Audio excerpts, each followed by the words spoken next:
परंतु संबंध होते ही अपनी आर्य संस्कृति के अनुसार लड़की को ये निश्चय हो जाता है कि मैं अमुक के अर्पित हो गई, मैं अमुक की हो गई, मेरा सब कुछ अमुक का हो गया।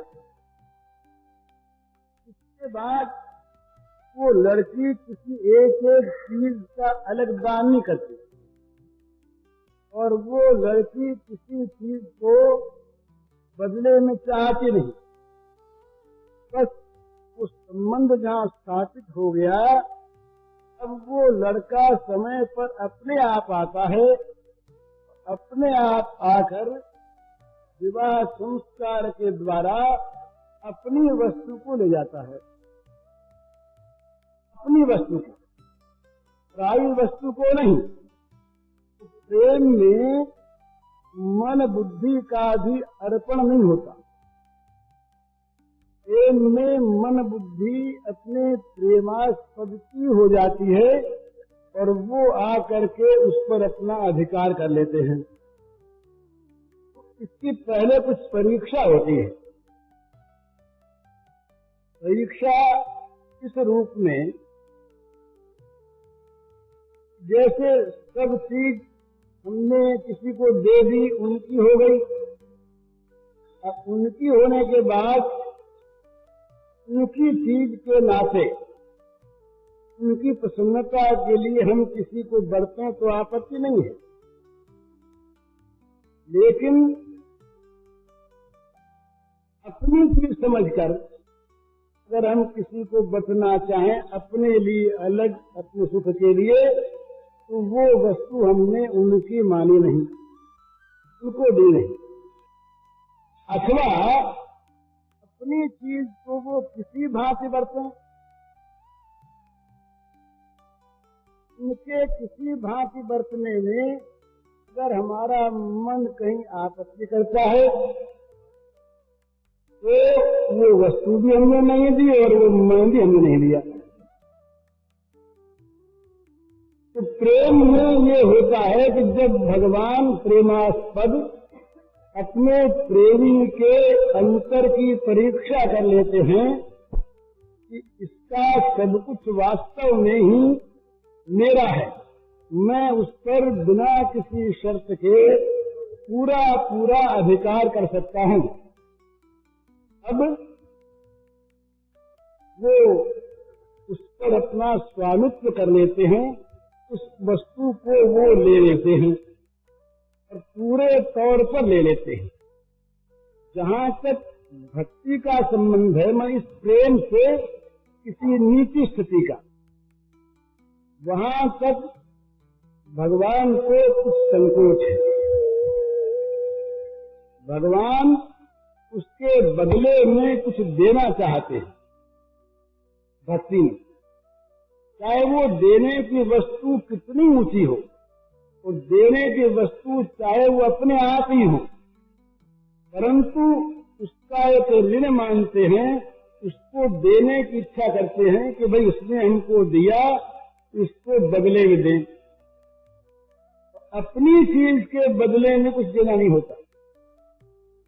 वो तो हमारी चीज है, हमारे अधिकार की, हम चाहे जैसे उसको लें, बरतें, कुछ भी करें, उसका मान करें, सम्मान करें, उसको फेंक दें, उसको घर में संभाल कर रख लें, कुछ भी करें, वो हमारी अपनी वस्तु है। अपनी वस्तु के बदले में देने का सवाल नहीं उठता। अपनी जब होती है तभी वो स्वयं अपना हो जाता है। एक बड़ी सुंदर कथा आती है, शायद कभी मुझे याद नहीं, कहीं नहीं है कहीं, वही काला चांद गीता में 5 सखियां बैठी हुई जंगल में फूल की वेणी गूंथ रही थी। तो और वो बड़ी उदास थी, वो परस्पर पूछ रही थी, कुछ रो भी रही थी। तो उधर से एक महात्मा निकले, उस महात्मा से पूछा, उनमें से एक सखी ने कि भाई हमारे प्राणनाथ श्याम सुंदर वन में कहीं छिप गए हैं या खो गए हैं, आप सब जगह घूमते हैं, आपने देखा हो तो बताइए वो कहाँ है।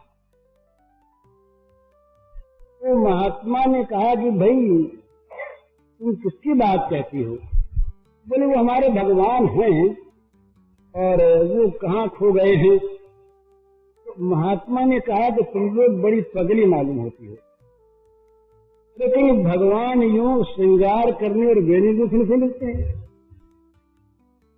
भगवान कहीं श्रृंगार करने और वेणी गूंथने, वेणी में फूल लगाने, इससे कहीं भगवान मिलते हैं? अगर भगवान की चाह तुम लोगों को हो तो वैराग्य करो, भगवान की चाह हो तो सिर मुड़वाओ, भगवान की चाह हो तो तपस्या करो, तब भगवान प्राप्त हो। वो आपस में जिसे करनी देखने लगी, भाई ये महात्मा कौन से भगवान की बात कह रहे हैं? उनको समझ में नहीं आया कि हमारे भगवान की बात तो इशारे नहीं कहते। तो उन्होंने कहा महाराज बात क्या है, आप क्या कह रहे हैं? बोले हम ठीक कह रहे हैं, कहीं भगवान यूं मिलते हैं? तो एक सखी बोली कि महाराज हम तो ये समझती है, हमारा तो ये अनुभव है, हम ये अपने केशों का श्रृंगार करते हैं, इसलिए करते हैं कि हमारे इन केशों को देख करके हमारे भगवान जो श्याम सुंदर हैं वो प्रसन्न होते हैं। मैंने अपना कहीं कुछ नहीं। हम जो और एक बात है, हमारे जो ये लंबे लंबे काले काले केश हैं, जब कभी श्याम सुंदर कहीं चले जाते हैं, उन केशों को हम अपने सामने लेकर के कृष्ण की स्मृति करते हैं। और महाराज हम जो ये श्रृंगार करते हैं, वेणी गूंथती हैं, फूल लगाती हैं, ये तो इसीलिए लगाती हैं कि उनको इससे सुख मिलता है। तो महाराज ने कहा भाई ऐसी बात नहीं है, तुम लोग भूल में हो। तो उन्होंने पूछा कि फिर आप बताओ, हमें मालूम होता है कि आप जिस भगवान की बात कहते हैं वो भगवान शायद कोई दूसरा होगा, हमारे वाले दूसरे हैं, बताइए वो आपके भगवान कौन है, कैसे हैं? महात्मा बोले कि भाई भगवान तो 10-20 होते हैं क्या? भगवान तो एक ही होते हैं, और जो हमारे भगवान है वो राजराजेश्वर, वो बुरे का दंड देते हैं और अच्छे का पुरस्कार देते हैं। तो दंड दाता है, पुरस्कार दाता है और राजराजेश्वर है। तो वो सब हंसने लगी, बोले हाँ ठीक है, मालूम हो गया आपके दूसरे हैं, हमारे वाले आते हैं। तो महात्मा ने पूछा भाई तुम्हारे वाले फिर वो कौन है? तो कहने लगी बड़ी सरलता से, वो बोली कि हमारे जो भगवान हैं वो राजराजेश्वर नहीं है, और होते हैं राजराजेश्वर, और अगर है तो दूसरों के लिए। हमारे तो वो स्वामी हैं, हमारे तो वो अपने स्वामी हैं। और आपने कहा कि वो इनाम देते हैं, ये बात भी हमारी समझ में आई, क्योंकि हमारे स्वामी के तो तिजोरी की चाबी हमारे पास रहती है, वो इनाम क्या देते? तो चीज हमारी है। और आप कहते हैं कि दंड देते हैं, हमारे संग दंड देते नहीं। अगर कहीं थोड़ा निकल जाए और उसको कोई स्वामी रोग नाश के लिए कटवा दे, चिरवा दे, कड़वी दवा दे दे, ये दंड थोड़ा ही है, ये तो प्रेम है।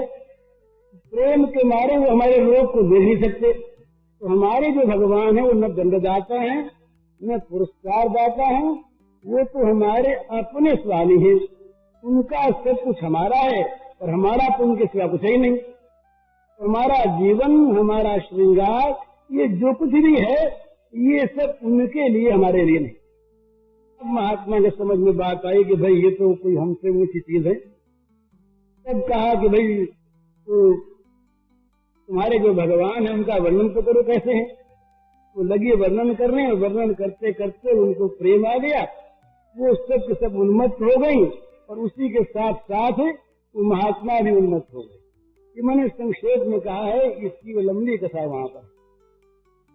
ये प्रेम जहाँ होता है वहाँ प्रेम में एक बात, एक अपने लिए, अपने सुख के लिए, अपने आराम के लिए अलग कोई चीज रहती नहीं। वहाँ तो वो जो कुछ भी करता है वो प्राणनाथ करवाते हैं और प्राणनाथ के लिए करता है। अगर प्राणनाथ चाहते हैं कि ये भस्म रमा ले, भस्म रमा ले, प्राणनाथ चाहते हैं कि श्रृंगार करे तो श्रृंगार करे, वो चाहते हैं कि जाकर के चिता में बैठ जाए तो बैठ जाए, वो चाहते हैं कि ये किसी महल में रहे तो महल में रहे। माने उसका अपना, अपने लिए कुछ रहता नहीं। जो कुछ भी उसका है उस पर वो स्वयं भगवान प्राणनाथ प्रियतम अपनी वस्तु समझकर, दूसरे की समझकर नहीं, अपनी वस्तु समझकर उस पर अपना पूर्णाधिकार कर लेते हैं। तो ये प्रेम में ऐसा होता है। यदि ऐसे प्रेम का नाम भक्ति हो तो कोई आपत्ति नहीं है। ये तो उसका अलग अलग भेद बतलाने के लिए दो स्थितियों का, एक का नाम भक्ति रख लिया, एक का नाम प्रेम रख लिया। वास्तव में जब भगवान का सब कुछ हो जाता है तब ये प्रेम वहां पर प्रस्फुटित होता है, खिलता है।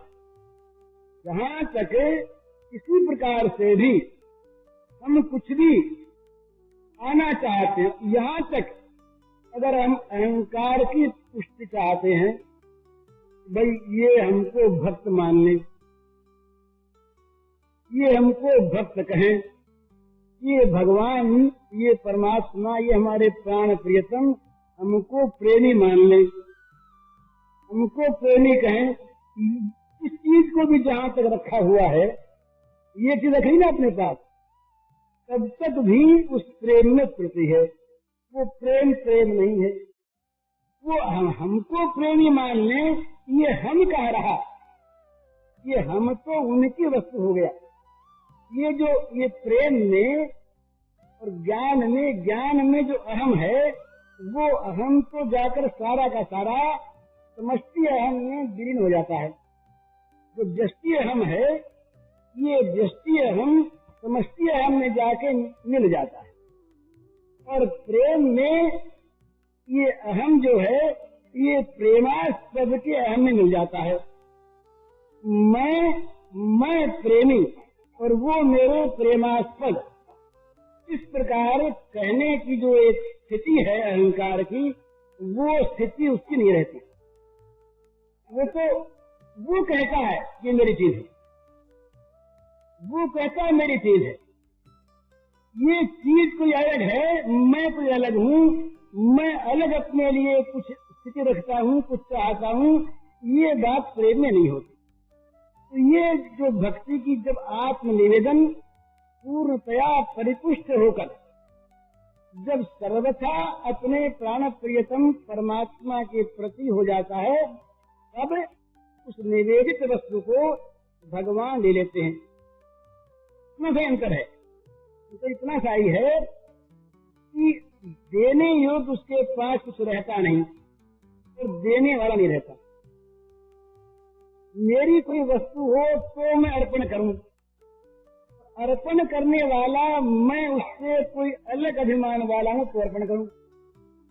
इसको ठीक से समझ लीजिए। अर्पण करने में दो वस्तुओं की आवश्यकता होती है। एक तो अर्पण करने योग्य वस्तु और एक अर्पण करने वाला। वस्तु नहीं है तो अर्पण क्या करेगा, और अर्पण करने वाला नहीं है तो अर्पण कौन करेगा। जहाँ ये भगवत प्रेम का प्रकाश होता है, वहाँ वस्तु उसकी नहीं रहती अपनी, और वो आप अपने से कोई चीज अर्पण कर सके, कुछ कर सके, ऐसा वो लोग आप नहीं रहता। इस अवस्था में अर्पण करे क्या और अर्पण करे कौन। तो जो कुछ भी है वो परम प्रियतम अपने परम प्रेमास्पद परमात्मा का, भगवान का हो जाता है। तो वहां पर भगवान होते हुए भी बड़ी विलक्षण चीज है। ये कथन में प्रेम नहीं आता, इतना भी कथन होता है प्रेम पर, वो सारा का सारा बाह्य होता है, बाहरी होता है। क्यों? ये नारद जी कहते हैं अनिर्वचनीयम प्रेम स्वरूपम, जो प्रेम का स्वरूप है वो वाणी में नहीं आता, और जो वाणी में आता है वो बाहर बाहर की ऊपर ऊपर की चीज होती है। जरा इस बात को सोचना है कि क्या स्थिति होती है जब वो प्रेमी अपने को अर्पण करने वाला नहीं पाता, अपने पास अर्पण करने योग्य कोई वस्तु नहीं देखता। उस समय वो प्रेमास्पद उस प्रेमी का व्यवहार किस प्रकार से करते हैं, प्रेमी के द्वारा प्रेमास्पद क्या क्या करते हैं, इस बात का उसे ज्ञान भी नहीं रहता। इसलिए ये नहीं कहा जाता कि उसको अपने भगवान का ज्ञान है, परंतु वो अज्ञानी भी नहीं है। बड़ी विलक्षण बात है, अज्ञानी न होते हुए ज्ञान नहीं है। ये प्रेम की दशा है वैचित्र्य। प्रेम में अज्ञानी न होते हुए भी ज्ञान नहीं है, और ज्ञानी होते हुए भी ज्ञान का प्रकाश नहीं है। क्यों नहीं है? कि वो जिसको ज्ञान होता है, जिसमें ज्ञान होता है, वो वस्तु पर उनका प्रेमास्पद की बन गई, उसका ज्ञान करे वो। उसने कालाचान गीता में उस सखी ने कहा कि राजराजेश्वर यदि वो हैं तो वो किसी से कर लिया करें, हमसे उनका क्या संबंध है कर लेने का और कर देने का। हमारे पास तो न कर देने को कुछ है और न हम कर देने वाली कोई है, जो कुछ है उनका है। वहां पर इसीलिए न अज्ञान का भास है और न अज्ञान से छूटने की इच्छा है, न वहां ज्ञान का प्रकाश है और न ज्ञान का तिरोभाव है। वो ज्ञानाज्ञान, वो मैं और तू, ये सारा का सारा प्रेमास्पद की संपत्ति है। वो कहीं उसको तू कह के कहता है और कहीं वो स्वयं कह के कहता है। ये मामूली बात हम लोगों में है। ये हमारा घर है, हमारे घर में ऐसा हो गया, उसमें क्या है? हमारा घर है। हमारी स्त्री नहीं कहते हम लोगों में, हमारा घर है और वो हमारे हैं। अब इसका भाव क्या है?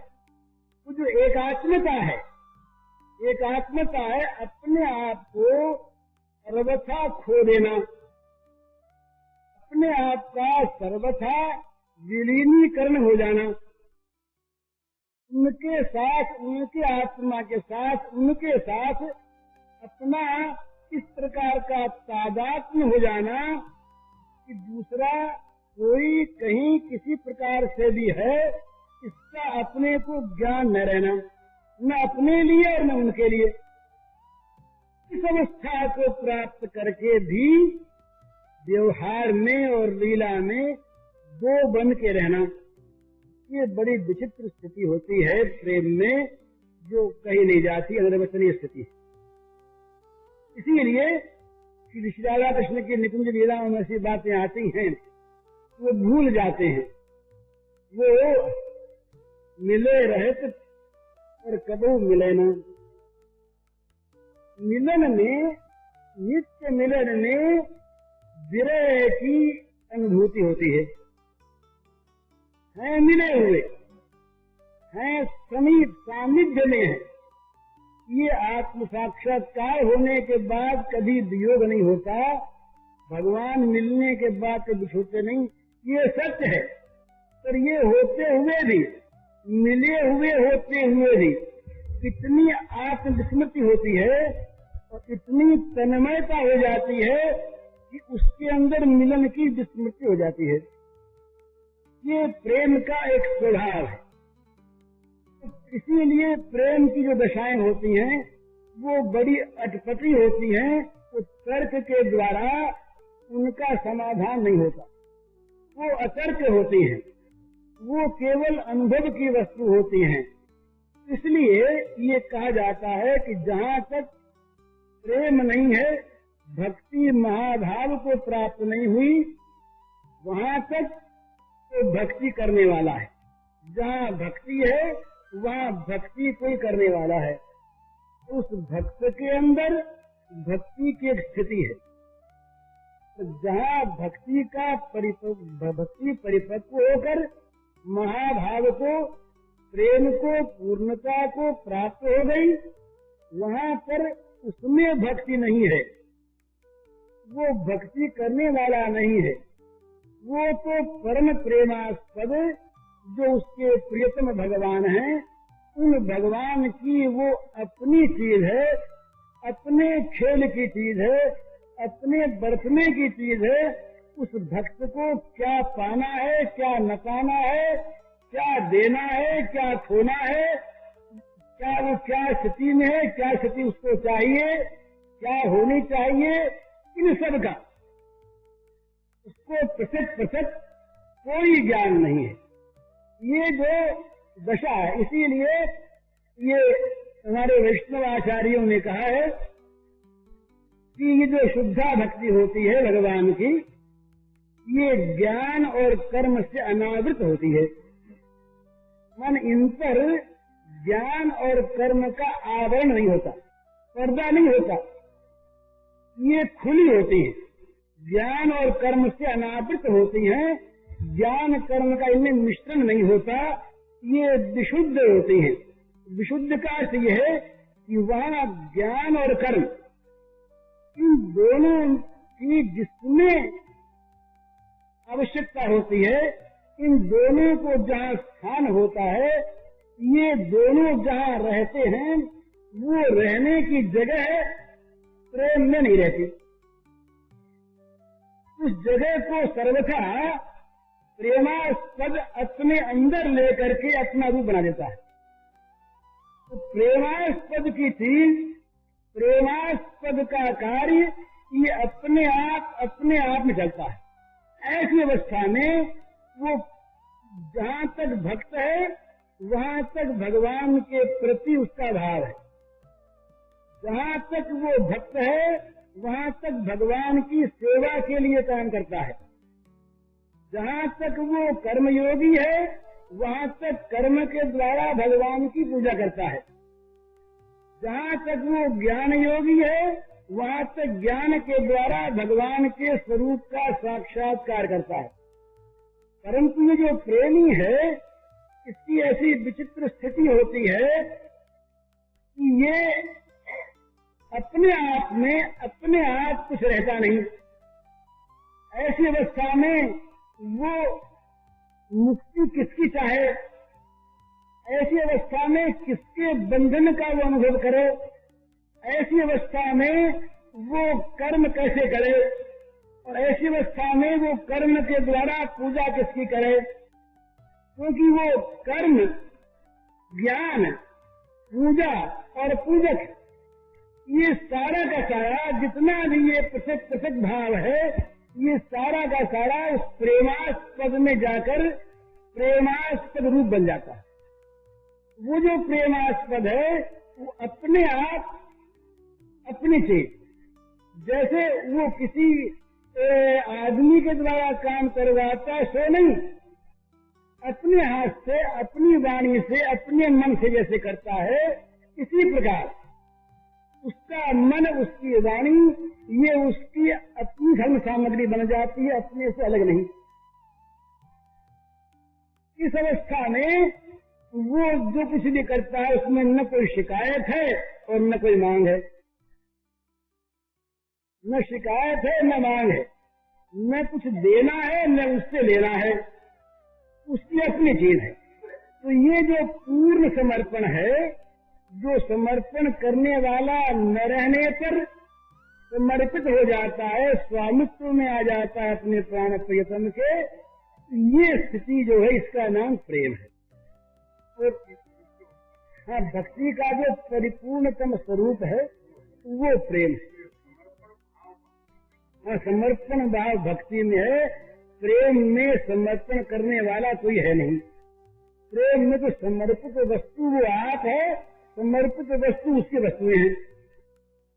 उसके पास न अपनी वस्तु है और न वो आप अर्पण करने वाला है। यही श्री राधिका जी का रूप है। राधिका जी का रूप जो माना है वो ठीक यही रूप है। उस रूप में न समर्पण करने वाला है और न समर्पण करने की कोई वस्तु है। फिर जो कुछ भी उसमें भाव विकास होता है, क्या होता है? प्रेम में बड़े बड़े भावों का विकास होता है, विचित्र विचित्र। वो भावों का विकास सारा का सारा वो प्रेमास्पद अपने आप अपना रसास्वादन करने के लिए वो किया करते हैं। माने राधिका के रूप में स्वयं श्री कृष्ण ही राधिका होकर राधा के भावों से कृष्ण के रस का समास्वादन करती है। राधा भावों की जो रसानुभूति है उसे प्राप्त करने के लिए श्री कृष्ण के रूप में राधा भावों का समास्वादन करते हैं। तो ये इस प्रकार की स्थिति होती है। राधिका जो है ये हम लोगों की तरह से ये पांच भौतिक देह वाली स्त्री विशेष नहीं है। तो भगवान का जो महाभाव है, भगवान का जो आनंदांश है, वो जो भगवान का आनंद स्वरूप है, वो आनंद स्वरूप ही राधा के रूप में अभिव्यक्त है। प्रेम के द्वारा उस आनंद की अभिव्यक्ति होती है, प्रेम के द्वारा उस आनंद की रसानुभूति होती है। और इस लीला में एक दूसरे के प्रेमी और प्रेमास्पद हैं। लीला एक होते हुए भी प्रेमी और प्रेमास्पद का स्वरूप चाहिए, ठीक समझ लेना है। हमारे द्वारा, हमारे प्रत्येक कर्म के द्वारा, हमारी प्रत्येक स्थिति के द्वारा, हमारी प्रत्येक वस्तु के द्वारा, हमारी प्रत्येक चेष्टा के द्वारा हमारे प्रियतम को सुख मिले, इसका नाम प्रेम है। और उसके द्वारा, हमारे प्रेमी के द्वारा, हमारे मित्र के द्वारा, हमारे बंधु के द्वारा हमको सुख मिले, हमारे इंद्रियों की मन की तृप्ति हो, हमें आनंद मिले, इसका नाम काम है। ये लोक में भी जहाँ दूसरे से मित्र के नाते भी, प्रेम के नाते भी, पति पत्नी के नाते भी, पिता पुत्र के नाते, गुरु शिष्य के नाते, किसी भी नाते से जहाँ दूसरे से अपने सुख पाने की अभिलाषा है, उसका नाम कितना ऊंचा प्रेम हो, वो काम है। और जहाँ अपने द्वारा अपने अपना इंद्रिय, अपना मन, अपनी बुद्धि, अपना चित्त, अपना अहंकार, अपनी सारी वस्तुएं, अपना लोक, अपना परलोक, अपना भोग, अपना मोक्ष, इस सबके द्वारा जहाँ प्रियतम के सुख की चाह है, उसका नाम है प्रेम। प्रेम में जो प्रेमी होता है, वो जिसमें प्रेम करता है उसको सुख देना चाहता है, और वो प्रेमास्पद मानता है इसको प्रेमास्पद,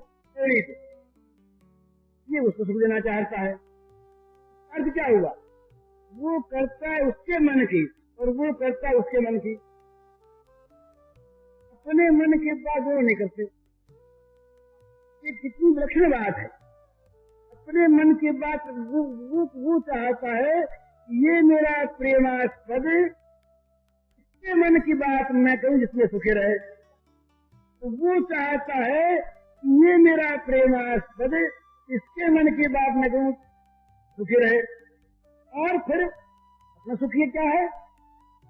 उसको सुखी देख रखना सुख है, ये अपना सुख है। तो सुख ही नहीं, तो सुखे सुखे तुम।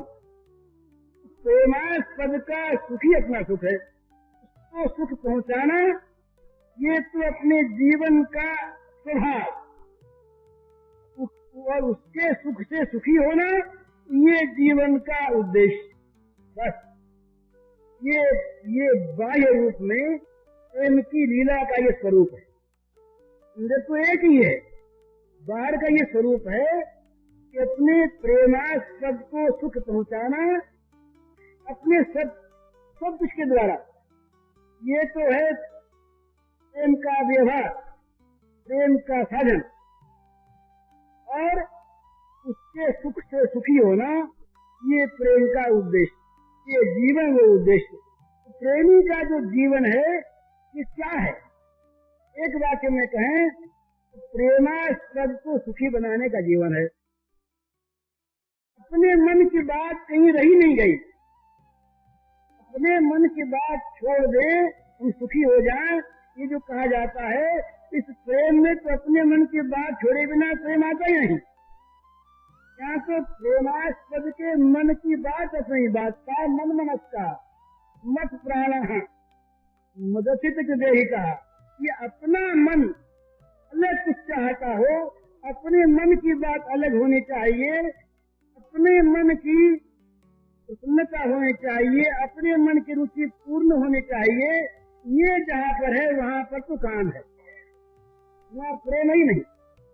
प्रेमी का जीवन है प्रेमास्पद के मन की बात करना। वो भुक्ति मुक्ति पाप नाश पुण्य कर्म कुछ नहीं करता चाहता, वो तो इतने नहीं, उसका सारा जीवन आके केंद्रित हो जाता है इतने से नहीं। प्रेमास्पद के मन की बात मेरे द्वारा होती रहे बस।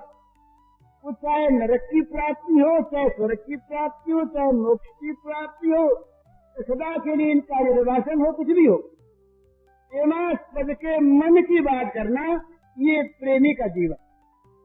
और उसको सुख क्या है? तो प्रेमास्पद को सुखी देकर सुखी होना। राधिका निरंतर ये प्रयत्न करती है कि हमारे जो श्याम सुंदर श्री कृष्ण हैं ये सुखी होते रहें, उनको सुखी देखकर मैं सुखी हूँ, मेरा सुख बढ़े। श्याम सुंदर क्या करते हैं? श्री जी जिस प्रकार सुखी हूँ वो चेष्टा मैं करूँ और उनको सुखी देकर सुखी हूँ, यही नित्य रास है, हमेशा चलता रहता है अनादिकाल से अनंत काल तक। ये महाराज चलते ही रहेगा, ये प्रेम लीला का जो महाराज है चलता है। इसी का जगत में कभी कभी अवतरण हुआ करता है, इसी का अवतरण इसी प्रेमी के जीवन में होता है। हमारे भी हो सकता है, आपकी भी हो सकता है, पर आज के हमारे जीवन में ये रस उतर आवे। रस माने इस रस की अनुभूति, जो महारस है इस रस की अनुभूति अगर हमारे आपके जीवन में कभी सौभाग्यवश उतर आवे, हम भी फिर प्रेमी हो जाए, हमारा भी प्रेम फिर भगवान की ओर लगकर धन्य हो जाए और भगवान हमारे प्रेमास्पद बन जाए। प्रेमास्पद किसी को बनाना हो एक ही बात है, अपने मन की बात छोड़नी होगी, उसके मन की करनी होगी। ये जहाँ कहीं भी प्रेम का विकास करना हो, शुद्ध प्रेम का, वहाँ अपने मन की छोड़नी होगी, उसके मन की करनी होगी। भक्ति में अपने मन की रहती है, इससे जो नीचे भक्ति उसमें ये भगवान हमको दर्शन दे दें तो चाहते नहीं दे। प्रेमी को दर्शन की बड़ी समुत्सुकता है, प्रेमी दर्शन से कोई विराग नहीं करता, परंतु अगर प्रेमास्पद दर्शन नहीं देना चाहता तो प्रेमी के मन में दर्शन की बात आती नहीं करती। ये नहीं कि वो दर्शन करने से कहीं हटता है, दर्शन हो जाए बड़ा अच्छा, परंतु प्रेमास्पद यदि चाहता है कि मेरे दर्शन में ही मुझे प्रसन्नता है, तो वो जो प्रेमी है उस आदर्शन में क्योंकि प्रेमास्पद को सुख मिलता है, इसलिए वो परम सुखी रहता है। मैंने पूरी उसके मन की चाह, उसके मन की बात वो अपने जीवन बना लेता है, जीवन ही है ये। पर उसके जीवन में कोई उद्देश्य नहीं, कोई क्रिया नहीं, कोई त्याग की वस्तु नहीं, कोई ग्रहण की वस्तु नहीं। उसका त्याग, उसका ग्रहण, उसका जीना, उसका मरना ये सारा का सारा प्रेमास्पद के मन में रहता है, उसका मन उसका मन, ये है प्रेम की स्थिति। इसमें एक मेरे पास पन्ना आया था, इसमें कुछ ऐसी बात है, ये इसमें जो प्रेम में मिलन और विरह है, ये मिलन और विरह दोनों एक चीज है, दोनों ही प्रेमास्पद के मन की चीज है। प्रेमास्पद चाहते हैं मिलना तो मिलन में सुख है, प्रेमास्पद चाहते हैं बिछुड़ना तो बिछुड़ने में सुख है। मिलना बिछुड़ना ये जहाँ दुख सुखदायी होता है वहाँ काम है, वहाँ अपने मन की बात पूरी करना है। इसलिए श्री गोपांगनाओं का जो बिछोह है, वियोग है, और गोपांगनाओं का जो मिलन है, इस विषय पर पूछा है कृष्ण ने। गोपांगनाओं का मिलन और गोपांगनाओं का बिछोह, ये दोनों ही एक ही प्रेम की स्थितियां हैं। वियोग में एक तपन होती है, वियोग में एक ज्वाला होती है, तो वो ज्वाला इतनी सुंदर सुख देने वाली होती है, इस रूप में वो अपने प्रियतम के स्मरण का आनंद कराने वाली होती है। वो अगर संयोग, बड़ी विचित्र बात है, अगर प्रियतम का संयोग प्रियतम की स्मृति के सुख को हरने वाला हो, प्रियतम का संयोग इच्छित नहीं है, समझेंगे नहीं? अगर अपने प्रियतम का संयोग प्रियतम के स्मृति सुख को मिटाने वाला है, तो प्रियतम का संयोग प्रेमी नहीं चाहता। माने हमें अपने प्रियतम मिल गए, उनके मिलने पर उनको याद रखने में जो सुख होता है, वो सुख यदि चला जाए, मिल गए ना, तो उस सुख के लिए वो चाहता है कि ये हमसे न मिले।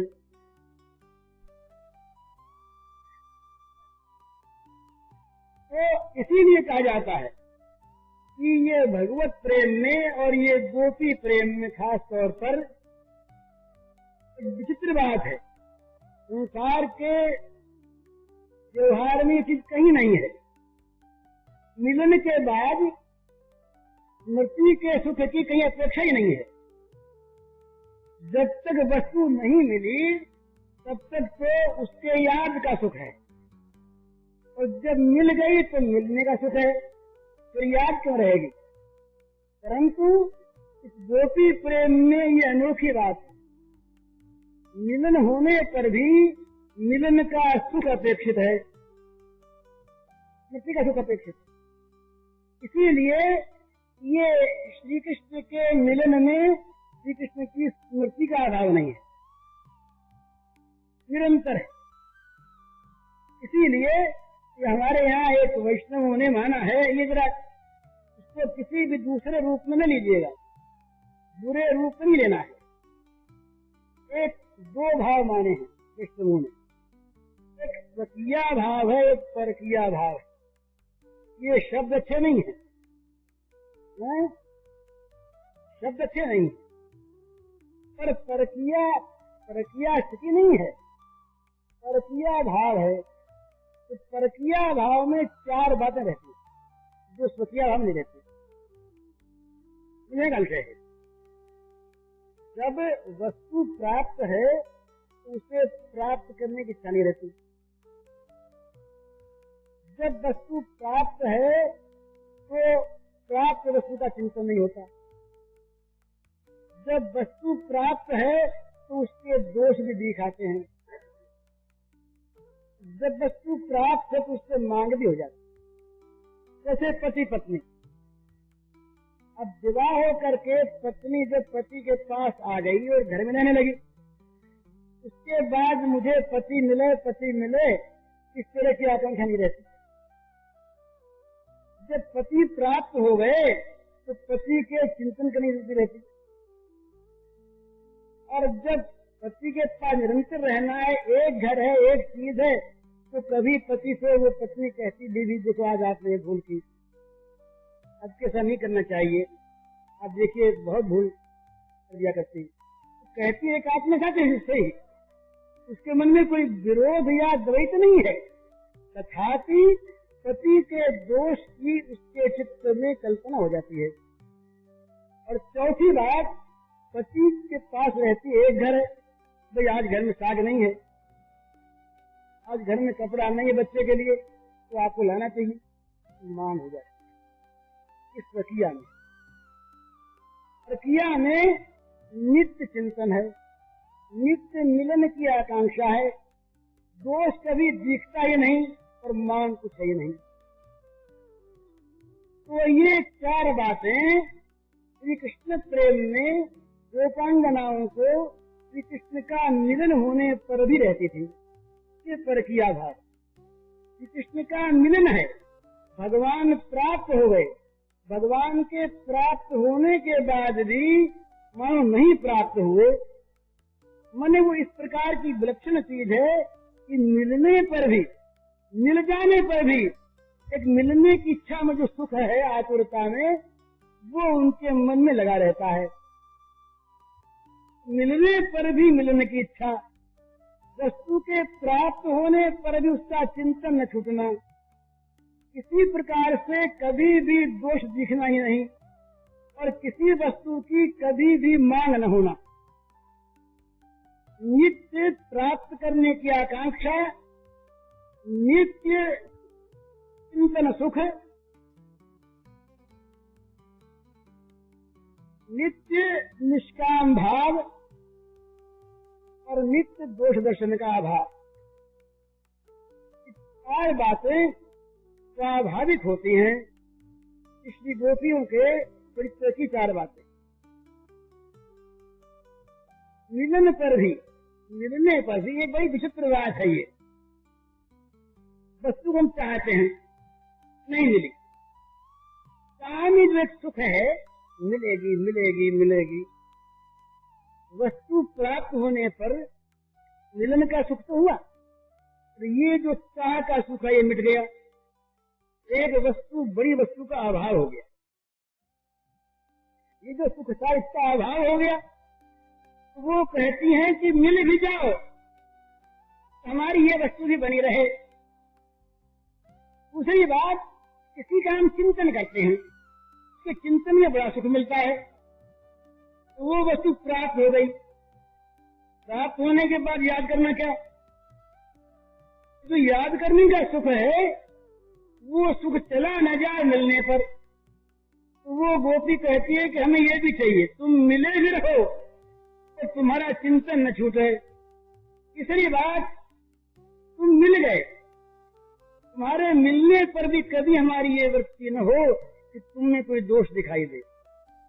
मिलने पर दिखाई दिया करते हैं, दूर दूर से तो नहीं देखते, तो जब मिल जाते हैं और जब स्वाभाविकता हो जाती है तब भाई ये भूल, इन्होंने ये भूल की, मित्र मित्र कहते हैं, पिता पुत्र कहते हैं, ये भूल कर दी पिताजी ने, ये उन्होंने काम ठीक नहीं किया।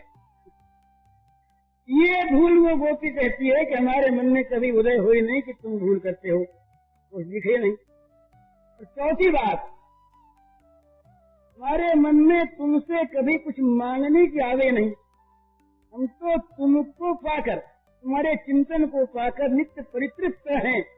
कोई वस्तु हमारे पास ऐसी नहीं जिसके छोड़ने की मांग हो, और कोई वस्तु ऐसी नहीं जिसके प्राप्त करने की मांग हो। छोड़ना और प्राप्त करना ये दोनों तो तब होता जब हम तुमसे अलग अपने लिए कोई चीज मांगने वाली रहती, हम तो अलग ही नहीं। इस प्रकार का ये भगवान के साथ कैवली है।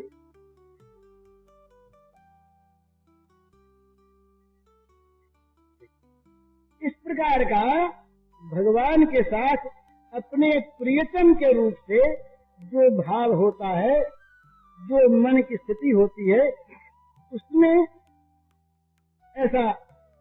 ऐसी भाव तरंगे उठा करती है। ये प्रेम जो है ना, प्रेम अंदर से तो महान महान शांत है, शांत है बिल्कुल। जैसे आपने समुद्र को देखा होगा, समुद्र ऊपर से बहुत नाचता है, ऐसी ऐसी लहरें आती हैं, बड़ी बड़ी उत्साह तरंगे कि बड़े बड़े हाथियों को फेंक देती है बाहर, ऊपर ऊपर।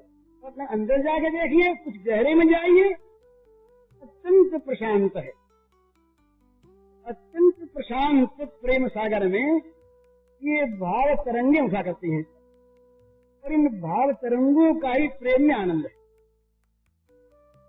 ये शांत प्रशांत होकर के भी नित्य उद्वेलित है, नित्य तरंगित है, नित्य भावान्वित है। इसमें नए नए भावों की, एक बार की बात कहते हैं कि वो राधिका जी चिट्ठी लिखने लगी, चिट्ठी लिखते लिखते और भूल गई, तो श्री कृष्ण की ओर से लिखने लगी, लिखना शुरू किया था अपनी ओर से और लिखने लगी उनकी ओर से। तो चिट्ठी लिखी गई, तब ये मन में आया कि कौन दे गया, नहीं चिट्ठी कौन दे गया, चिट्ठी तो उनकी आई है, पर ये दे कौन गया, कैसे दे गया। तो ये जो है ये प्रेम की भाव तरंगे हैं, पर इनमें एक बात है, ये काम की और प्रेम की भाव तरंगों में एक बड़ा भारी महज अंतर है। काम चाहता है अपना सुख और प्रेम चाहता है प्रेमास्पद का सुख। ये यहां पर भी छोटे छोटे काम में और बड़े से बड़े काम में, जहां पर दूसरे के द्वारा हम प्राप्त करना चाहते हैं वहां पर काम है, और जहां पर हमारे द्वारा दूसरे को सुखी बनाना चाहते हैं वहां पर प्रेम है। बहुत पहले के बाद श्री अरविंद ने एक पत्र निकलता था धर्म, ये 1909 की बात होगी। उस पत्र में एक लेख लिखा था, देशभक्ति का है, विषय दूसरा है, देशभक्ति का है। उन्होंने ये दिखाया, देश के साथ जिसके अंतःकरण का तादात्म्य हो गया हो, जो देश की भक्ति के द्वारा अपना व्यक्तिगत कुछ न चाहता हो, जिसके चाहने की कल्पना न होती हो, देश का भला, देश का कल्याण, देश का हित ही जिसका हित हो, ऐसी समझ नहीं, ऐसी अनुभूति जिसके मन में हो गई हो, उस मन की जो वृत्ति है उसका नाम देशभक्ति है। पर देशभक्ति से अगर कुछ चाहा है कि हमने देश की भक्ति की, तो आज हमें देश के शासन में अधिकार मिलना चाहिए, ये देशभक्ति नहीं।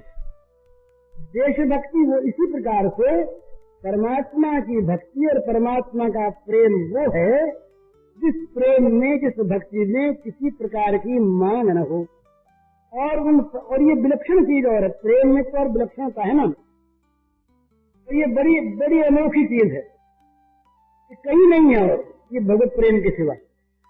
जिस प्रेम में प्रेमियों के द्वारा भगवान को कुछ पाने की इच्छा हो जाती है, भगवान सर्वथा इच्छा रहित है, कभी इच्छा उनमें होती ही नहीं, रहेगी नहीं, वो नित्य अपने भाव में आत्मस्त है, अपने स्वरूप में स्थित है, वो नित्य काम है, पूर्ण काम है, आप्त काम है, बड़ा सत्य है।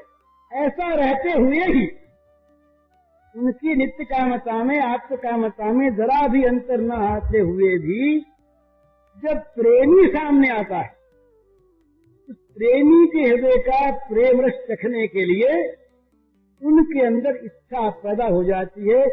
ये उनके प्रेमी स्वभाव का एक लक्षण है। तो ये प्रेम में अपने सुख की तो आकांक्षा है ही नहीं। प्रेमी का तो जीवन, प्रेमी का संसार में रहना, प्रेमी की सत्ता, प्रेमी का कोई काम, ये है इसीलिए कि प्रेमास्पद को सुख मिलता रहे। वो जीता इसीलिए, वो मरता इसीलिए, उसका रहना, उसका जाना, उसके लिए तो अर्थ नहीं रखता। उसके लिए न रहने की उसे आवश्यकता, न जाने की आवश्यकता, और न रहने और जाने की कल्पना करने वाला ही उसके अंदर कोई है। वहां तो एक चीज में वो जा करके उसका सब कुछ केंद्रित हो गया। एक चीज क्या है? प्रेमास्पद का सुख। बस प्रेमास्पद के मन की बात उसके द्वारा होती रहे। वो मन की बात क्या है इसको वो नहीं जानता। वो मन की बात कैसे पूरी होगी इसको नहीं जानता।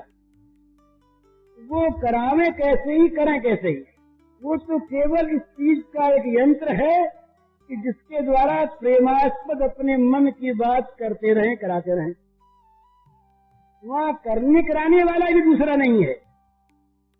तो वहां पर सिर्फ एक ही चीज होती है कि अगर प्रेमास्पद चाहते हैं कि ये मुझसे अलग रहे, वियोग में रहे, तो वियोग में परम सुख है, क्योंकि वो वियोग प्रेमास्पद को अपेक्षित है।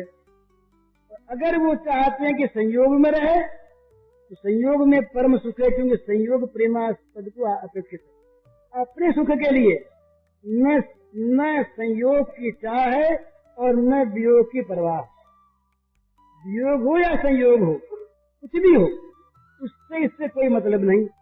इस प्रकार का जो एक भाव है, और इस भाव में जहाँ विचित्र विचित्र नित्य नव नव लहरियां उठती रहती हैं, उस लहरी वाले महासमुद्र, भाव के महासमुद्र का नाम ये प्रेमोदधि है, प्रेम सागर है, प्रेम है।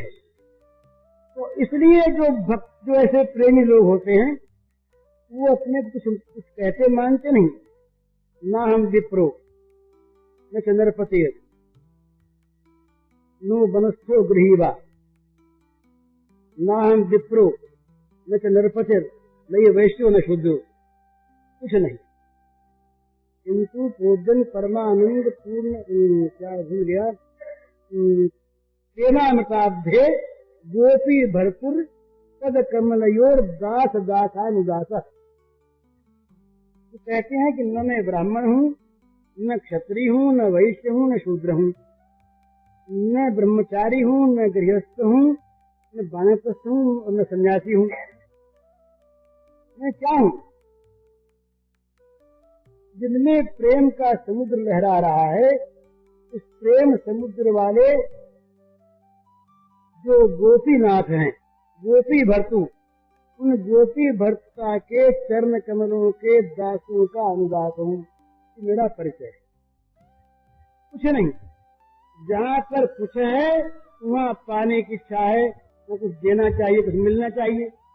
यहाँ न देना है, न पावना है, न लेना है, न मांगना है, न छोड़ना है, न ग्रहण करना है। केवल अपने प्रेमास्पद के मन की करते रहना है, और मन की करते रहना भी अपने अधीन नहीं है। वो तो उनके हाथ में खुला छोड़ दिया। अब उसको यूं घुमावें, यूं घुमावें, यूं करें, रखें, पटकें, फेंकें, मारें, कुछ भी करें, स्वतंत्र है।